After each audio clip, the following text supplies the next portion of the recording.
So the Global Startup Center is located in Gangnam, and I believe we're opening another hub in Hongdae. But this is our main center as of right now. So our center is dedicated to fostering innovation and providing resources for foreign entrepreneurs in Korea.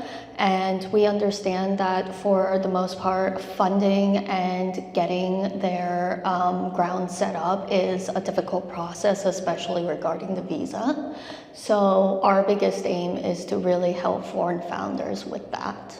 Our main goal is to create jobs and contribute to the development of the national economy through scale-up of startups. So a lot of our programs are done through KISET and the Ministry of SMEs and Startups. In terms of why we care about foreign startup founders and why this matters to us is that we would really like to empower global entrepreneurs, especially in the tech sector, across essential resources, support, and networking opportunities, especially because a lot of the times they don't tend to speak Korean or they don't have a lot of exposure. Some are recent graduates who are looking to really just get started on their ideas. So our biggest achievements would be to help them from the beginning up until like business registration and also with their visa issues. Fostering innovation and growth. Innovation is at the heart of what we do. By nurturing startups and encouraging new ideas, we aim to create an environment where creativity flourishes and breakthrough technologies emerge. And we've seen this across a variety of industries. A lot of the times when the government asks for business plans, it is usually defined by certain sectors, but what we've recently found is that a lot of business ideas tend to be convergence. So they tend to combine a lot of AI or technology elements with fashion, food industry, K-culture. So what we're seeing is that a lot of the younger generations are combining a lot of different ideas for their projects. And this, of course, does contribute to the local economy, and we can't fully ignore the fact that this is a critical part of why the government is funding certain programs and also providing the visa programs, because it is to basically enable a stable environment for both foreigners and Koreans alike.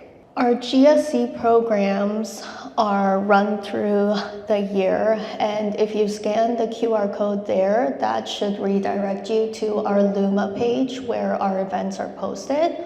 On a monthly basis, we have one-on-one expert matching days where we invite about 5 experts across a diverse of sectors, such as HR, legal, patent and IP, and accounting, business plans, and things like that. So they tend to have 1-hour sessions with each expert for the allotted time slot, and they're able to get expert advice on whatever they're struggling with in terms of their business.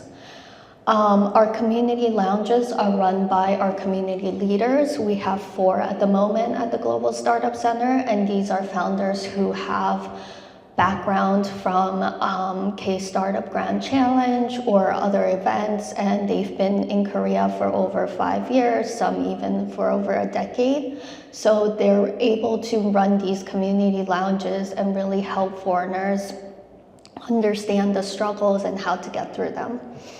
Every 2 months, we have the TIPS Founders bi-monthly meetings, and this is where a lot of the networking happens across the TIPS town investors, especially because this is the ground where foreigners can break through with Koreans.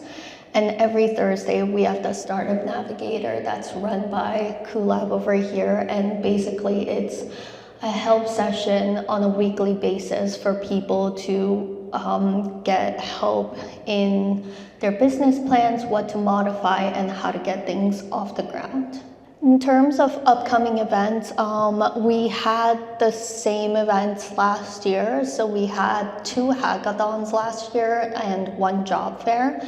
And startup forums, I think, happen every 3 or 4 months.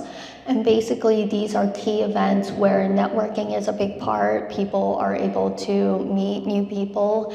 And job fair was a matchup between startup companies looking to hire foreigners or Koreans, as well as recent foreign graduates on a job seeker's visa who is looking for an internship or a full-time position. Hackathon, we usually arrange teams on a random basis the day of, and it's usually an event over the course of 2 or 3 days.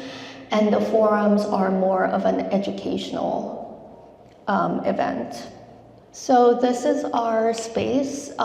In addition to the Global Startup Center, we have the Global Startup Office, and you do need to register kind of the way shared offices function. So we take applications on a yearly basis, and I believe the contract is for 6 months with possible extensions. And it's a lovely space where you can have a desk, you can have an office, and you have the ability to also book meeting rooms.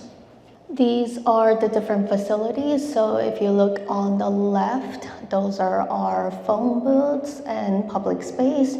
You have the waiting area right by the entrance, access to printer and scanner. You can also have a designated locker, and these would be the meeting rooms that you can book on an hourly basis with different max capacities.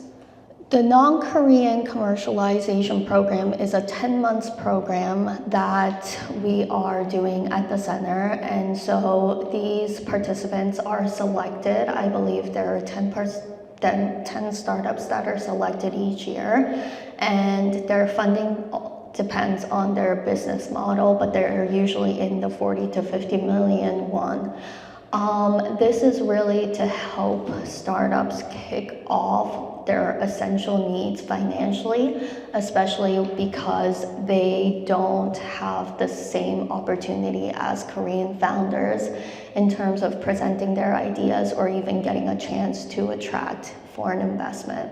The K Startup Grand Challenge is something that we absolutely cannot ignore, and I think the best success stories of foreign founders in Korea start from here. So they have 5 different stages, starting from the application phase. And then once they're selected, about 2,000 to 3,000 applicants apply. And I believe the initial selection is 70 participants from there. 40 out of those 70 participants get the chance to enter into Korea on a visa. And then out of there, they're narrowed down to 20 different teams, and then they start realistically competing from there. It is an accelerator program. It's a very comprehensive program. So again, when I say a lot of success stories come from this, it's because they really push the startups to their absolute maximums in order for them to succeed in Korea. Demo Day is the biggest event where the startups are presenting their business models, and there are investors on site. So not only do they receive funding after this if they win, but they also get to make a lot of connections. So the Korean startup visa is something that confuses a lot of people. The D8-4 and the D10-2 visas tend to confuse people the most. The D8-4 is the ultimate startup visa.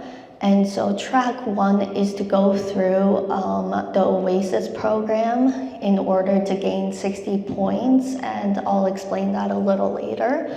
But there is a qualification where you must have a bachelor's degree or higher from outside of Korea, or an associate's degree or higher if you earned your degree from Korea.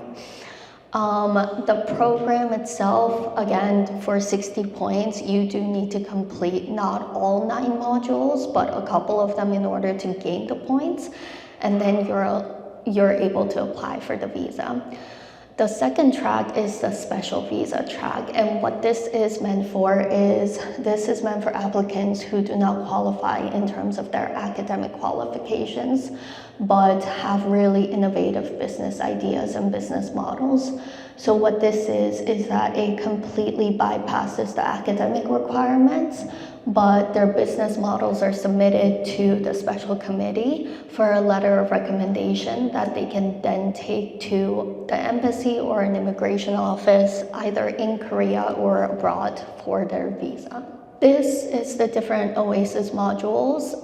As you can see, the point systems are also different. 6 and 9 are worth the most, because for 6, the patent competition exhibition is less of an academic module and more of an actual hands-on module. Same with Oasis 9, which we're currently running at the Global Startup Center.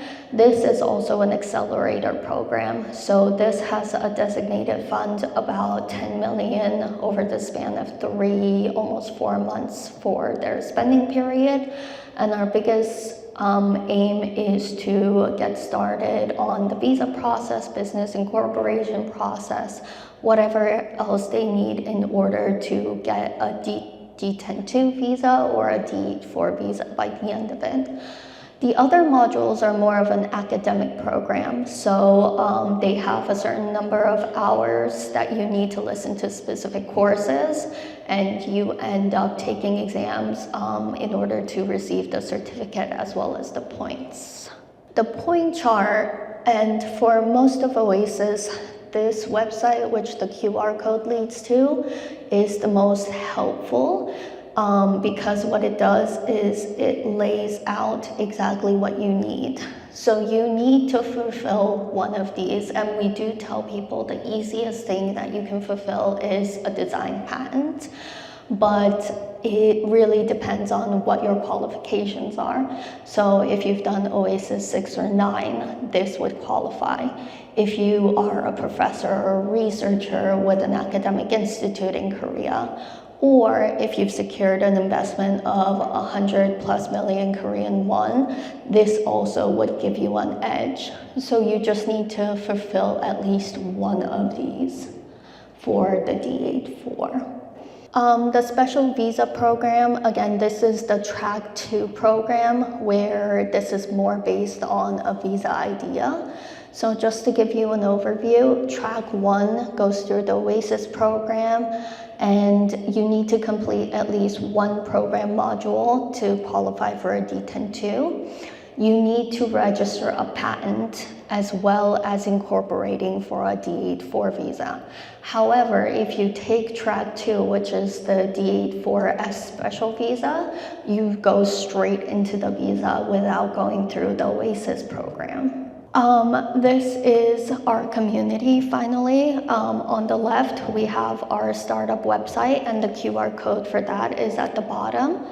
Our community website is on the right, and the difference is the one on the left is more informative, and it also gives you the link to book our spaces at the center.